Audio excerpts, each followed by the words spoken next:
A very good night to you. I'm Lisa Lord, and in our news, Barbadians get an ease in income tax, but the bus fares are going up. Murder number 19 as a young man was stabbed to death today in Christchurch. New disaster and emergency plans drawn up for Barbados. And in sports, a Trinidadian is the new Barbados football coach. Broadcasting from our studios in the Pine St. Michael, this is CBC News Night, starting now. Prime Minister Mia Amor-Motley presented the 2019 to 2020 budgetary proposals this evening in Parliament with a mixed bag. That had something for taxpayers by way of some relief with personal income taxes, while on the other end, a much anticipated increase in bus fares was also announced. Ryan Boom joins us now with an overview of some of the key points. Good evening to you, Ryan. Well, good evening, Lisa. It was indeed a mixed bag. Well, Barbadians can expect a decrease in some of their personal income taxes. Prime Minister Mia Amor-Motley has announced the elimination of the existing 3 income tax bands with effect from July 1st. The new first band will be between $35,000 and $50,000. Effective the 1st of July 2019, we are going to get rid of both the first band of income taxes, which is 16%, and the second band, which is 33.5%. The rate on the third band was 40%. We are going to adjust all 3 bands of income taxes in Barbados to be able to give you all across the board more disposable income in your pockets so that you can help to buy what you want to in this country. Mr. Speaker, effective the 1st of July 2019, the first tax band in Barbados will now be $50,000 after the personal tax-free allowance of $25,000. And the rate of tax that will be applied for that first tax band of $50,000 will now be 12.5%, down from the combined effects of 16 and 33.5% before. And Lisa, in just a few months, Barbadians who are owed income tax refunds for income years 2011 to 2016 will start to get money to help clear off that backlog. That's according to the Prime Minister, who says that the government is following through on its commitments to the people of Barbados. Remember, the last government owed Bajans a lot of money in tax refunds? Do you remember? We paid you your tax refunds in 2018 for the 2017 income year. But you were not paid your tax refunds for 2011 to 2016. Mr. Speaker, sir, starting the 1st of July, individuals who are owed personal income tax refunds for the years 2011 to 2016 will receive up to 1,000 Barbados dollars in cash.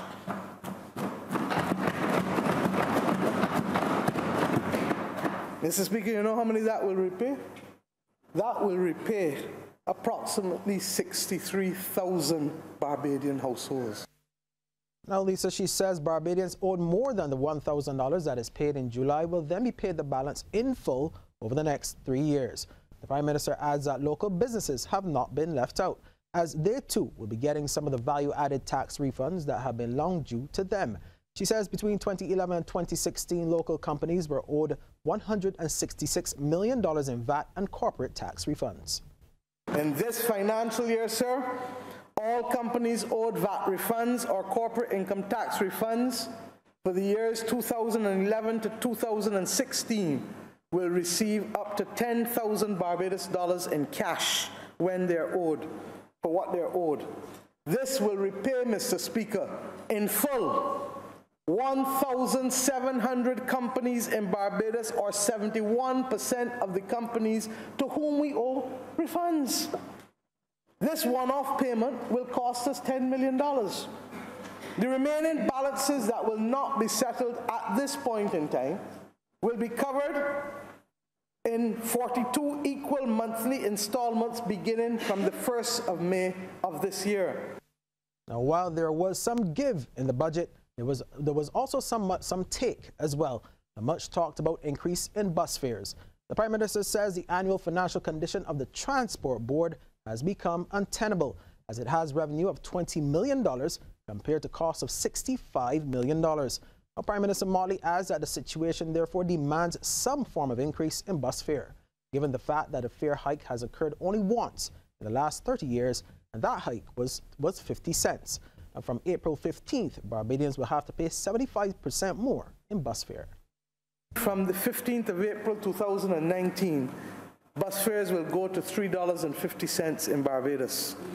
We recognize that heavy users of the transport system will need to have discounts, and therefore the Transport Board will be announcing shortly the provision of weekly discount packages, monthly discount packages, and transfers.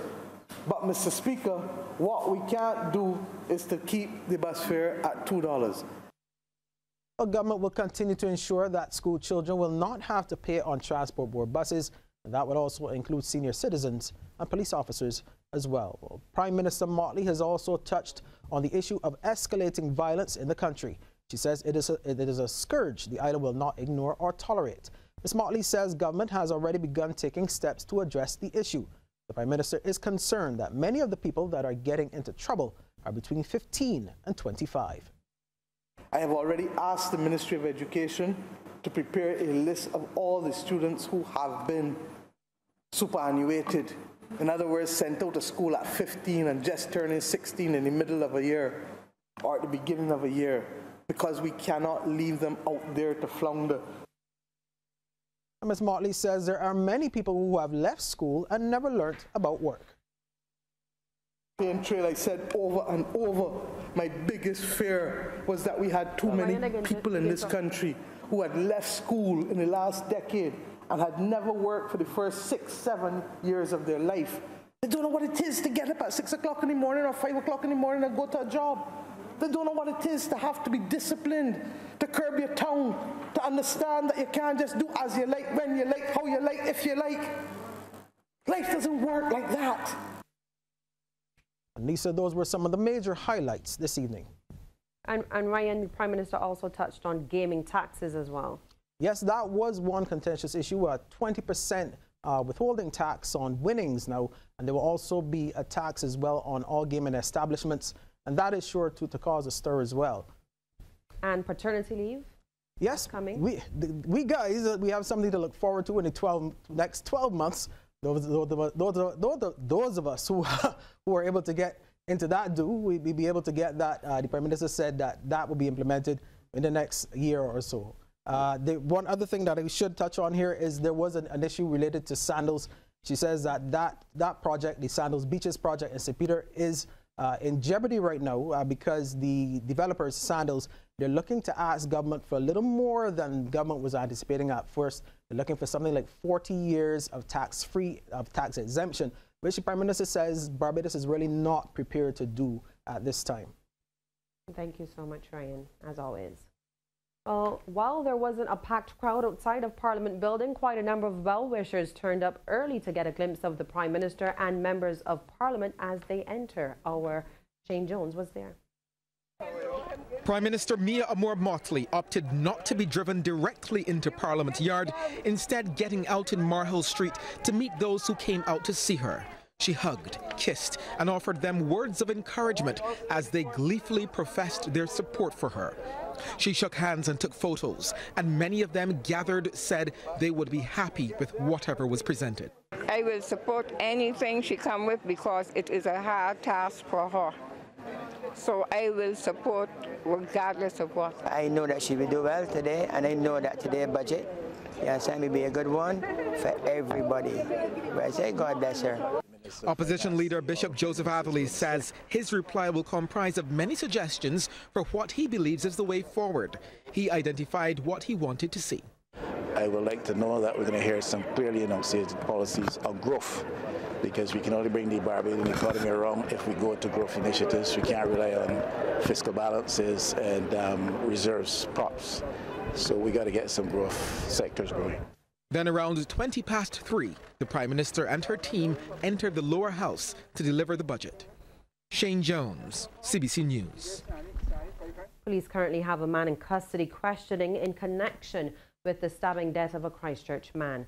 Lawmen say the deceased has been identified as a 34-year-old Edward Chase of Lower Crescent. Police responded to a report around 11:30 this morning at Gall Hill Main Road in the area of Lower Crescent. On arrival, the lifeless body of Chase was discovered lying in a pool of blood. Police are asking anyone who may have any information relating to this incident to contact Crime Stoppers at 1-800-TIPS. That's 1-800-8477. Well, 3 women charged with assault and exposing a child to injury are now out on $3,000 bail. The charges stem from police investigations into that widely circulated video on social media of a tied-up child being pulled up some stairs. The 3 are 65-year-old Magdalene Anitha Agard of Gemmonts Road, Durham, St. Lucie, 77-year-old Anne June of Rumika House, Darrells Road in St. Michael, and 60-year-old Kim Bridget Thompson of Maxwell Coast Road in Christchurch. The women appeared at the District A Magistrates Criminal Court No. 2 today before Magistrate Christy Cuffy Sargent. Agard pleaded guilty and is scheduled to reappear in court on May 29th. Rose and Thompson, however, pleaded not guilty and are set to reappear on September the 4th. Well, the safety of nurses in Barbados is under some serious threat, and it reached an unbearable level, forcing nurses at the Winston Scott Polyclinic to stop working today. President of the Barbados Nurses Association, Joanna Waterman, says that staff at that clinic are simply frustrated. She says the 2 major issues facing the nurses are violence and a lack of security. Ms. Waterman says the final incident, which broke the camel's back, happened last night. Where we've had patients fighting, patients against patients. In some instances, we've also had threats from our nurses from patients. So patients on patients as well as patients on nurses. But in the last 3 weeks, this violence has escalated where the nurses have actually reported 3 instances of fights by family members in the last 3 weeks. So much so that rocks were used as weapons during the last attack. And last night, the straw that broke the camel's back, last night there were 2 family members who fought each other using the furniture as missiles and weapons. What's Trending is brought to you by Trident Insurance. We treat you like family. We say hello now to Sharika Griffith in our social media corner to tell us what is trending. Good evening, Sharika. Good evening, Lisa, and welcome to What's Trending. Now, earlier today, Barbadians were shocked to hear of yet another murder, this time a stabbing. This now brings the total for the year to 19 and closely follows numbers 17 and 18, the double murder of a mother and son, which happened, as you would remember, just a few nights ago. Now, people have been taken to social media to voice their concerns. Brian Fluke says it's a sad situation and it will make people scared to come to Barbados. David Carrington hasn't lived here for a while, but says now that he has children of his own who want to learn about Barbados, but he fears for their safety. For David, family comes first, but he won't be coming here at the moment, although he really misses golden apples. Asher Agar told us about an experience she had when she moved to Barbados and lived in Rice's. Her apartment was broken into, and then another attempt made after caused her to move out. She says it seems things have gotten worse and wants to know what's happening to our island paradise. Well, Asher, David, and Brian should be happy to know Prime Minister Mia Motley has announced a number of plans in the budget to tackle the problem of violence. Now, investigations are continuing into the fatal Ethiopian Airlines crash, and it has raised new concerns about a similar incident involving the Lion Air flight that plunged into the sea off Indonesia late last year. We've also learned that the airplane involved in that incident experienced difficulties that day before the fateful crash. A third pilot, one who was not on duty, happened to be in the cockpit and was able, according to this Bloomberg reporting, to help the pilots who were in charge of the aircraft to disable this particular software, this airplane software that we've been hearing so much about these last few days, and that is at the center, we believe, according to that preliminary report into the Lion Air crash, to have been at the heart of what went wrong. This is a bit of software, Judy, that pushes the nose of the plane down. What we know from the Lion Air crash is that the pilots had been trying to pull that up. Now, if you take a look into the sky tonight, after News Night, of course, you might be lucky enough to see a supermoon. That's just the name given to a full moon that is at its fullest in its orbit around Earth and usually looks larger and brighter. It's the third and last supermoon for 2019 and will be completely full just before 10 tonight. Now, if you've had any experience catching the bus, you know it can be a struggle sometimes to maneuver on and off when you're carrying packages. But look at this video from New Jersey showing a man struggling to get on a bus with an ATM machine of all things. The bus driver refused to allow the man to board. It turns out the man was a comedian and he staged the video after he came across the ATM in a pile of garbage. New Jersey Transit has also denied being involved in the making of the viral video.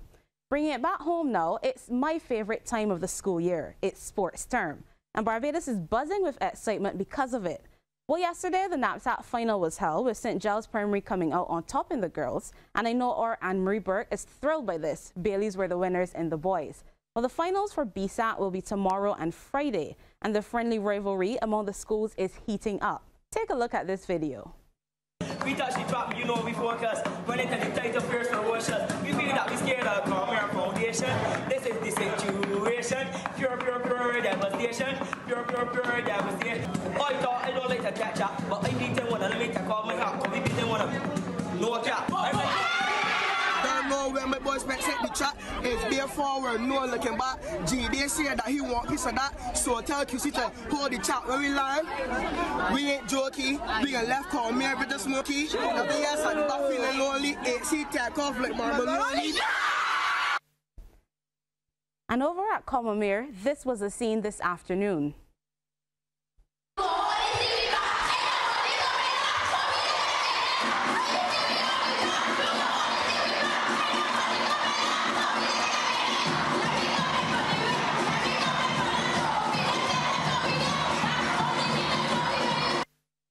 And we'll certainly be tuned in to see how it all turns out. That's all the time we have for What's Trending this evening. And of course, you can find us easily on Facebook, Instagram, and by email. Lisa, the children are excited. I'm excited. What about you? I am. I miss school days, I'm telling you. Thank you so much, Sharika. A new series of 5-year disaster and emergency plans have been created for Barbados. Word of this from Home Affairs Minister Edmund Hinkson. He was delivering the address at the start of the 8th meeting of the Emergency Management Advisory Committee. We would also receive the Comprehensive Disaster Management Country Work Program 2019 to 2023, which is the summation of the agreed upon disaster risk management programs and targets, which will guide the National Disaster Risk Management Agenda for the next 5 years. The Department of Emergency Management's Strategic Plan 2019 to 23, as well as the National Exercise Concept for the 2019-2020 series of national level exercises. And the Home Affairs Minister also revealed government's preparations for the upcoming Atlantic hurricane season are currently underway. At the level of government, for example, we are ensuring that we have a greater national storage capacity, generators, pumps, water, food and medicine available to the public in the aftermath of a disaster. We are also overseeing the upgrade of our school hurricane shelters. Additionally, our responsible ministries are working towards debushing and cleaning up as much as possible of those areas in our environment which are traditionally flood prone. An invitation has been extended by the Governor-General, Dame Sandra Mason, to the royal couple at the end of their official visit to Barbados to come again. The couple was the toast of the evening during an official reception at Government House. Among those in attendance, Prime Minister Mia Amor-Motley, along with her cabinet ministers, cricketing legend and national hero Sir Garfield Sobers, and representatives of several sporting and business organizations. Dame Sandra says that Barbados stands fully behind the royal household. I hope that you have had a good opportunity to meet a cross-section of Barbadians in your traverse across the island. It is my special wish that although this day has been very short, we would surely like to welcome you both back to Barbados as soon as possible. And His Royal Highness Prince Charles commended the hospitality of the Barbadian people linking it to the country's high visitor arrival numbers. Jan hospitality is world famous, of course, which is one reason why an astonishing 1 million international visitors arrive on these shores each year. And I can only hope that most of them enjoy themselves rather more than the England cricket team did in January.